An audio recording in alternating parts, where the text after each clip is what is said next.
How do you keep the energy up in a workshop? What do you do if no one can understand how to do the exercises? And how do you get people to stop talking when you need to move on? Hi, my name's Dee, and I'm a full-time workshop facilitator. Another thing that you'll always encounter is dealing with skeptics and difficult participants in your workshop. And this can really throw a facilitator off and make you feel less confident and less sure about your facilitation skills. So something you can do to stay confident as a facilitator, even if you're faced with this challenge, is a combo of 3 things at once. And they are: make the person who's creating some disruption, make them feel seen and heard, use a parking lot to save topics for later, and ask that person to take ownership and remember the topic that can be discussed later so that they feel like they're responsible and they know it's going to happen. So this is something that I often need to say in a workshop when a participant is causing a little bit of disruption. It's always rooted in their desire to be seen, be heard, be understood,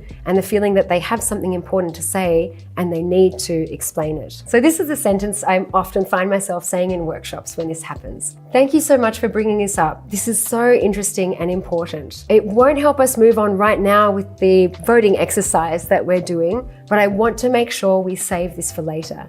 Could you please put this in the parking lot and make sure that we discuss this topic at the end of the workshop? So this whole sentence together helps the person feel that I've seen and heard and understood the importance of what they want to say. It's also created them as being the owner of whether that topic is going to be continued and going to be discussed. So they feel like they have some control over whether that is going to happen. If I say, I'll make sure that we discuss this topic later, they still feel a little out of control of whether that's going to happen or not. So I ask them to be responsible, for them to place it in the parking lot or to keep the note for later. And then they feel sure that this is going to be addressed, even if it often actually isn't because they don't come back with it later. But they feel comfortable enough to sit back down and focus on the next activity. I hope you found this helpful. Let us know in the comments what you thought of these tips. And we'd love to know if you've got any tricks or hacks of your own that you can share with us. That's it from me, and see you next time.